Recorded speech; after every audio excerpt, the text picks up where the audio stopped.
नमस्कार विद्यार्थी मित्र, या धड्यात आपण पाहणार आहोत प्राण्यांचे वर्गीकरण। यामध्ये विशेषतः प्राणी वर्गीकरणाचा इतिहास, प्राणी वर्गीकरणाची नवीन पद्धती आणि प्राणीसृष्टीसंबंधी सविस्तर माहिती आपल्याला या पाठामध्ये बघायची आहे। मागील इयत्तांमध्ये आपण सजीवांच्या वर्गीकरणाच्या वेगवेगळ्या पद्धती बघितल्या।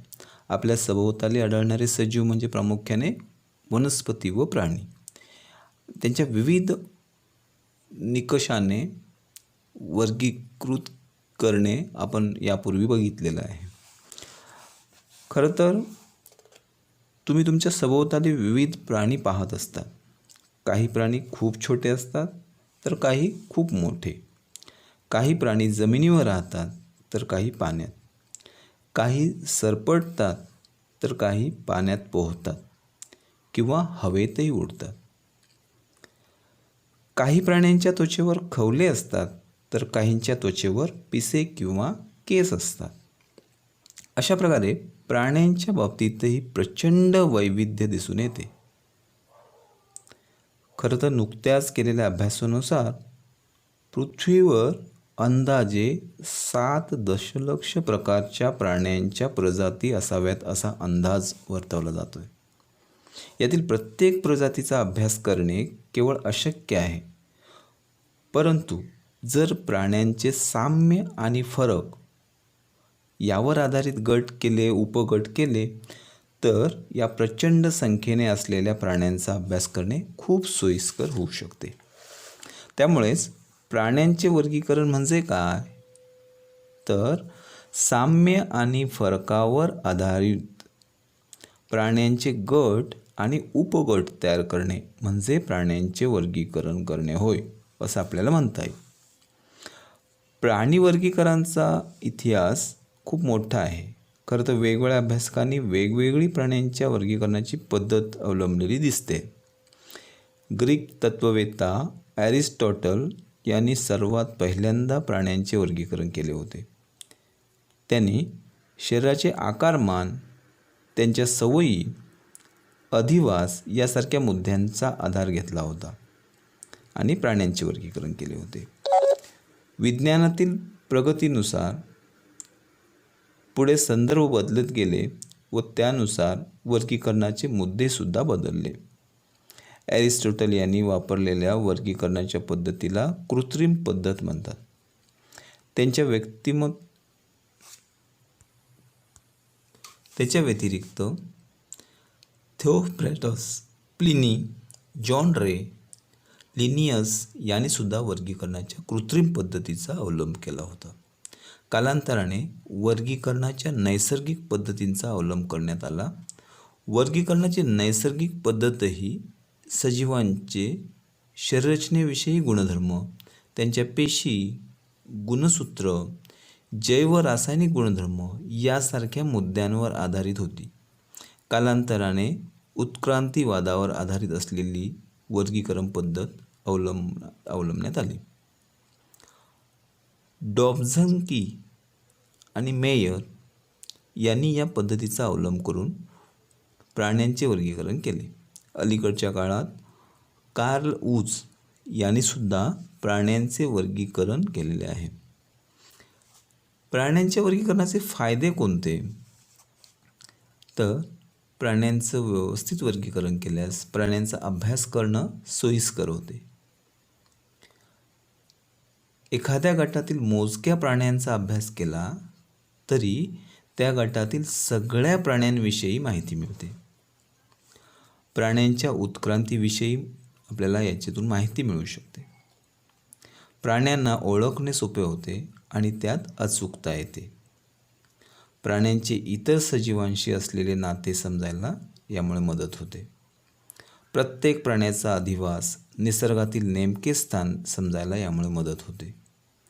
प्राण्यांतील वेगवेगळ्या प्रकारच्या अनुकूलनांची माहिती यामधून मिळू शकते। तर हे वेगवेगळे प्राण्यांच्या वर्गीकरणामुळे होणारे आपल्याला फायदे आहेत। प्राणी वर्गीकरणाची पारंपरिक पद्धत। पारंपरिक पद्धतीनुसार प्राण्यांच्या शरीरात आधार देण्यासाठी पृष्ठरज्जू नावाचा अवयव आहे की नाही या मुद्द्यांवर आधारित प्राणीसृष्टीचे 2 विभागात वर्गीकरण केले आहे. एक असमपृष्ठरज्जू प्राणी आणि दुसरं समपृष्ठरज्जू प्राणी. असमपृष्ठरज्जू प्राणी यांची वैशिष्ट्ये काय आहेत? तर शरीरामध्ये पृष्ठरज्जू नावाचा आधारक नसतो. ग्रसनीमध्ये कल्लाविदरे नसतात. चेतारज्जू असेल तर तो युग्मांगी, भरीव आणि शरीराच्या अधर बाजूस असतो. हृदय असेल तर ते शरीराच्या पृष्ठबाजूस असते. तर ही झाली असमपृष्ठरज्जू प्राण्यांची वैशिष्ट्ये. समपृष्ठरज्जू प्राण्यांमध्ये कोणती वैशिष्ट्ये आढळतात? तर एक, शरीरामध्ये पृष्ठरज्जू नावाचा आधारक असतो. श्वसनासाठी कल्लाविदरे किंवा फुफ्फुसे असतात. चेतारज्जू एकच पोकळ आणि शरीराच्या पृष्ठबाजूस असतो. हृदय शरीराच्या अधर बाजूस असते. तर ही काही वैशिष्ट्ये आहेत समपृष्ठरज्जू प्राण्यांची. पृष्ठरज्जू ही शरीराला आधार देणारी लांब दोऱ्यासारखी संरचना प्राण्यांच्या शरीरामध्ये पृष्ठबाजूस असते. या चित्रामध्ये तुम्ही पाहाल पृष्ठरज्जू नेमका कोणत्या पद्धतीने शरीरामध्ये असतो. पृष्ठरज्जू प्राण्यांचे आणि असमपृष्ठरज्जू प्राण्यांचे वर्गीकरण पुढील प्रमाणे आहे. प्राणीसृष्टीचं खरं तर वर्गीकरण आपल्याला 2 उपसृष्टीमध्ये होताना दिसते इथे. उपसृष्टी असमपृष्ठरज्जू आणि उपसृष्टी समपृष्ठरज्जू. उपसृष्टी असमपृष्ठरज्जू प्राण्यांचे 10 संघ आपल्याला दिसतील इथे. त्याच्यामध्ये एक आदिजीव, रंध्रीय प्राणी, सिलेंट्राटा, चपटे कृमी, गोल कृमी, वलई, संधिपाद प्राणी, मृदुकाय प्राणी, कंटकचर्मी प्राणी आणि अर्धसमपृष्ठरज्जू प्राणी. हे 10 संघ उपसृष्टी असमपृष्ठरज्जू प्राण्यांचे आहेत. त्यानंतर उपसृष्टी समपृष्ठरज्जू प्राणी जे आहेत त्या उपसृष्टीमध्ये एका संघाचा समावेश होतो, तो म्हणजे समपृष्ठरज्जू संघ. आणि या समपृष्ठरज्जू संघाचे 3 उपसंघ आहेत. युरोकॉर्डाटा, सेफॅलोकॉर्डाटा आणि व्हर्टिब्रेटा. व्हर्टिब्रेटाचे 6 वर्ग आहेत. त्यामध्ये चक्रमुखी, मत्स्य, उभयचर, सरीसृप, पक्षी आणि सस्तन. तर अशा प्रकारे हे 6 वर्ग व्हर्टिब्रेटामधले आणि एकंदरीत प्राणीसृष्टीचं वर्गीकरण पारंपरिक पद्धतीने यामध्ये अशा पद्धतीने हे वर्गीकरण असमपृष्ठरज्जू प्राणी आणि पृष्ठरज्जू प्राणी या उपसृष्टीमधून केलेले दिसते तुम्हाला. ही खरं तर आत्तापर्यंतची प्रचलित असलेली प्राण्यांची वर्गीकरणाची पद्धत होती, परंतु सध्या एका नवीनच वर्गीकरणाचा अवलंब केला जातो आहे. या नवीन वर्गीकरणाच्या पद्धतीचा अभ्यास आपल्याला या धड्यामध्ये करायचा आहे. सध्या रॉबर्ट विटाकरच्या पंचसृष्टीनुसार फक्त सर्व बहुपेशीय प्राण्यांचा समावेश प्राणीसृष्टीमध्ये केला आहे. या पद्धतीमध्ये प्राण्यांचे वर्गीकरण करताना शरीराचे रचनात्मक संघटन, शरीराची सममिती, देहगुहा, जननस्तर, खंडीभवन या आणि यासारख्या अनेक मुद्द्यांचा आधार घेतलेला आहे. प्राणी वर्गीकरणाची नवीन पद्धती आणि यासाठी वापरलेले आधारभूत मुद्दे. त्याच्यामध्ये पहिलं आहे रचनात्मक संघटन. एकपेशीय प्राण्यात एकाच पेशीपासून तयार झालेले शरीर असते. बहुपेशीय प्राण्यांच्या शरीरामध्ये मात्र अनेक पेशी असतात. रचनात्मक संघटनामध्ये पहिला जो स्तर आहे जीवद्रव्य स्तर. शरीर केवळ जीवद्रव्यापासून बनलेले असते. उदाहरणार्थ एकपेशीय प्राण्यांचे शरीर. दुसरा स्तर पेशी स्तर. अनेक पेशी असूनही ऊती तयार झालेल्या नसतात. उदाहरणार्थ रंध्रीय संघातील प्राणी. 3. पेशी ऊती स्तर संघटन. यामध्ये पेशी एकत्र येऊन ऊती तयार होतात आणि ऊतींच्या मदतीने शारीरिक क्रिया पार पाडल्या जातात. उदाहरणार्थ निडारिया संघातील सर्व प्राणी. पुढे ऊती अवयव स्तर संघटन.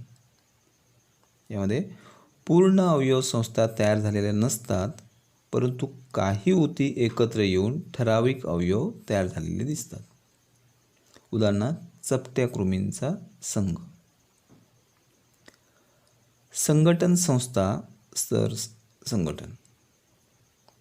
यामध्ये विशिष्ट कार्यासाठी अनेक अवयव एकमेकांना जोडून अवयव संस्था तयार झालेली दिसते.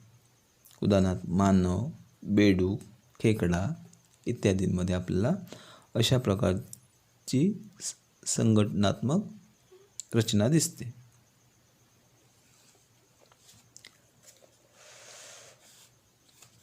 त्यानंतर दुसरा निकष शारीरिक सममिती.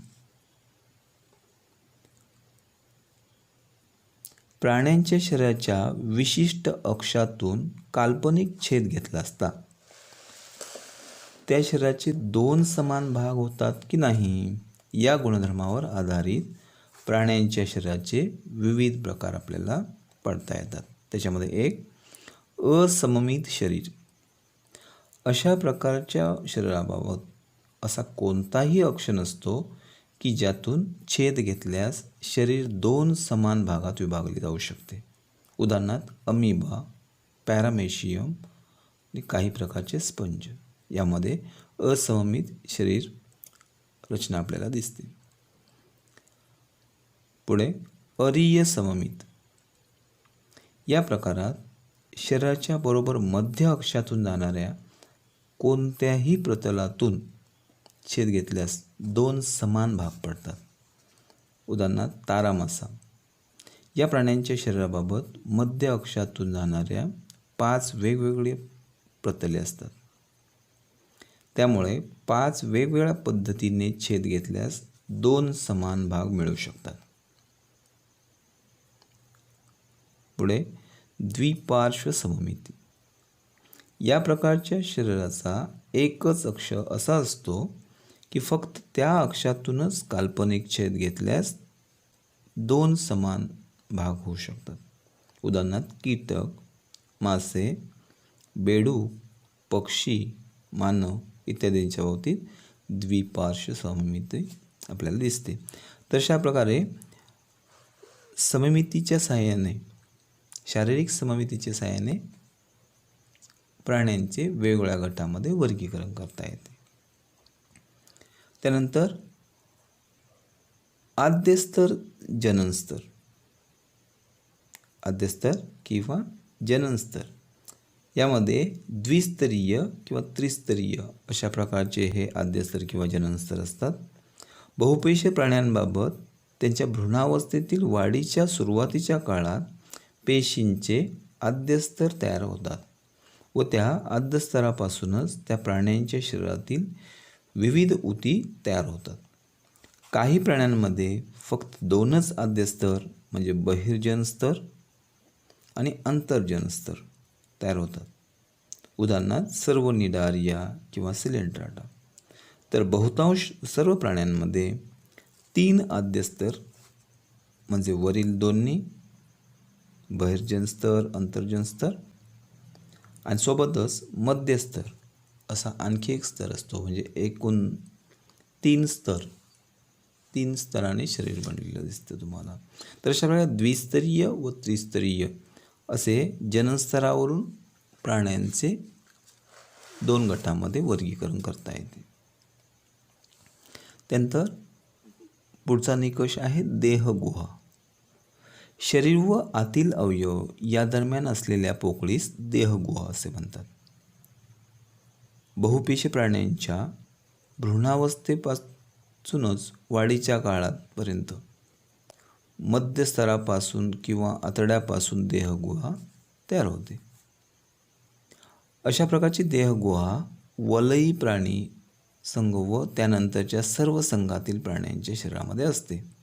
अशा प्राण्यांना सत्यगुहा असणारे प्राणी असे म्हणतो. रंध्रीय प्राणी, निडारिया म्हणजे सिलेंड्रेटा संघ, चपट्या कृमीचा संघ या संघातील प्राण्यांच्या शरीरात देहगुहा नसते. अशा प्राण्यांना देहगुहाहीन प्राणी असं म्हणतो. गोलकृमींच्या शरीरात देहगुहा असते, पण ती वर नमूद केल्याप्रमाणे म्हणजेच वरच्या पद्धतीप्रमाणे तयार झालेली नसते, म्हणून त्यांना खोटी किंवा फसवी असे म्हणतो आम्ही.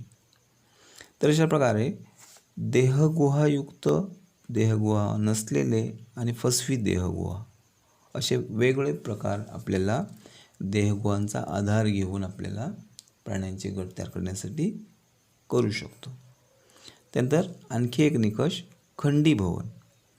जर प्राण्यांचे शरीर छोट्या छोट्या समान भागात विभागले असेल तर अशा शरीराच्या खंडीभवित शरीर असं म्हणतात आणि प्रत्येक छोट्या भागाला खंड म्हणतात.